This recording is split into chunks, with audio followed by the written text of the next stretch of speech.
दोस्तों नमस्कार। मेरा नाम है अनूप आकाश वर्मा और आप देख रहे हैं द रिपोर्टर हिंदी। असम विधानसभा चुनाव 2026 से पहले राज्य की राजनीति एक नए मोड़ पर पहुंचती हुई दिख रही है, जहां कांग्रेस और राइजोर दल का गठबंधन केवल सीटों का समझौता नहीं बल्कि एक व्यापक राजनीतिक रणनीति के रूप में उभर रहा है।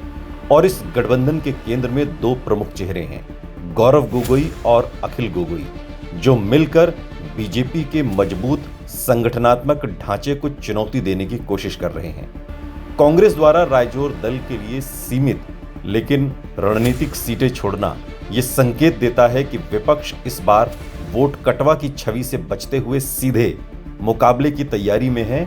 और इस पूरे अभियान को राष्ट्रीय स्तर पर भी समर्थन मिल रहा है, खासकर राहुल गांधी की सक्रियता से, जिन्होंने असम में लगातार जनसभाएं कर राजनीतिक माहौल को गरमा दिया है और बीजेपी को परेशानी में डाल दिया है।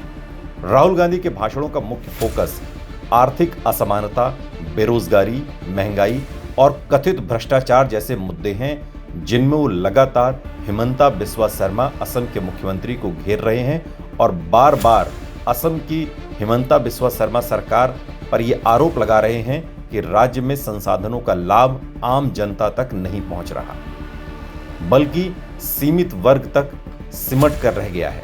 राहुल गांधी ने अपनी सभाओं में यह भी कहा कि असम की पहचान और सांस्कृतिक विविधता को खतरा है और बीजेपी की नीतियां समाज को बांटने का काम कर रही हैं।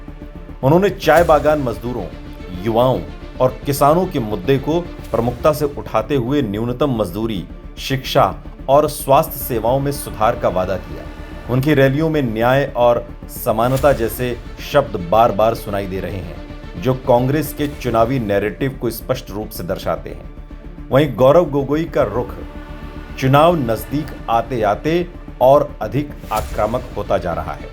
उन्होंने अपने भाषणों और जनसभाओं में सीधे मुख्यमंत्री हिमंता बिस्वा शर्मा पर निशाना साधते हुए प्रशासनिक विफलताओं, कथित घोटालों और कानून व्यवस्था के मुद्दों को उठाया है।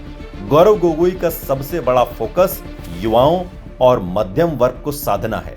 उन्होंने रोजगार सृजन, स्टार्टअप समर्थन और शिक्षा में सुधार को अपनी प्राथमिकताओं में शामिल किया है।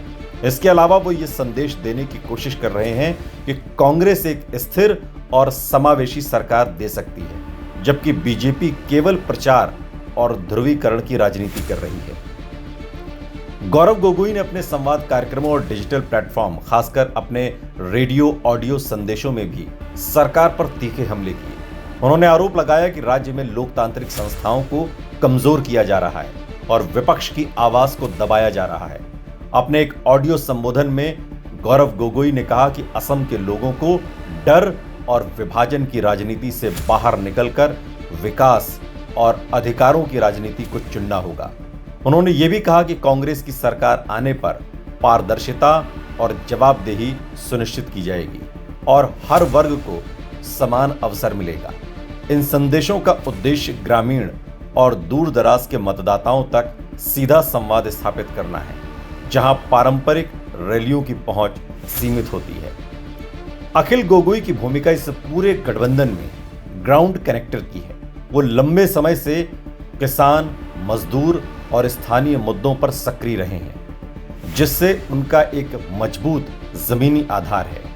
उन्होंने इस गठबंधन के बाद साफ कहा कि उनका मुख्य लक्ष्य बीजेपी को हराना है और इसके लिए वो सीमित सीटों पर ही लड़ेंगे, लेकिन पूरी ताकत से लड़ेंगे। उनका ये भी कहना है कि ये गठबंधन केवल चुनावी नहीं बल्कि वैचारिक है, जो असम की लोकतांत्रिक और सामाजिक संरचना को बचाने के लिए बनाया गया है।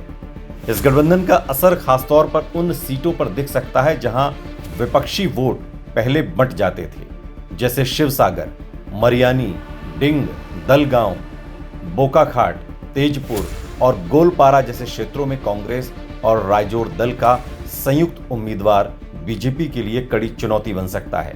इन सीटों पर जातीय और धार्मिक समीकरण भी महत्वपूर्ण भूमिका निभाते हैं। ऊपरी असम में असमिया राष्ट्रवाद, मध्य असम में मुस्लिम और ओबीसी वोट बैंक और निचले असम में मिश्रित सामाजिक संरचना चुनावी परिणाम को प्रभावित कर सकती है। गठबंधन का उद्देश्य इन्हीं विविध वोट समूहों को एक मंच पर लाना है हालांकि चुनौतियां भी कम नहीं हैं। बीजेपी का संगठन मजबूत है और मुख्यमंत्री हिमंता बिस्वा शर्मा की व्यक्तिगत पकड़ भी राज्य में काफी मजबूत मानी जाती है। इसके अलावा बीजेपी ने अपने विकास, इंफ्रास्ट्रक्चर और राष्ट्रीय सुरक्षा जैसे मुद्दों पर पकड़ बनाई हुई है। ऐसे में कांग्रेस राइजोर गठबंधन को केवल बयानबाजी से आगे बढ़कर जमीनी स्तर पर भी मजबूत रणनीति बनानी होगी, काम करना होगा, लोगों को समझाना होगा। कुल मिलाकर असम चुनाव 2026 एक दिलचस्प मुकाबले की ओर बढ़ गया है, जहां एक तरफ बीजेपी का आत्मविश्वास है तो दूसरी तरफ विपक्ष की नई एकजुटता। राहुल गांधी के राष्ट्रीय स्तर के मुद्दे, गौरव गोगोई की आक्रामक क्षेत्रीय राजनीति और अखिल गोगोई का जमीनी प्रभाव, इन तीनों का संयोजन अगर सही तरीके से काम करता है तो ये गठबंधन बीजेपी के लिए वास्तविक चुनौती बन सकता है। आने वाले समय में ये देखना दिलचस्प होगा कि क्या ये रणनीतिक एकता वोटों में तब्दील हो पाती है या नहीं, क्योंकि अंततः असम की जनता ही तय करेगी कि किसके वादों में और किसके दामों में कितना दम है।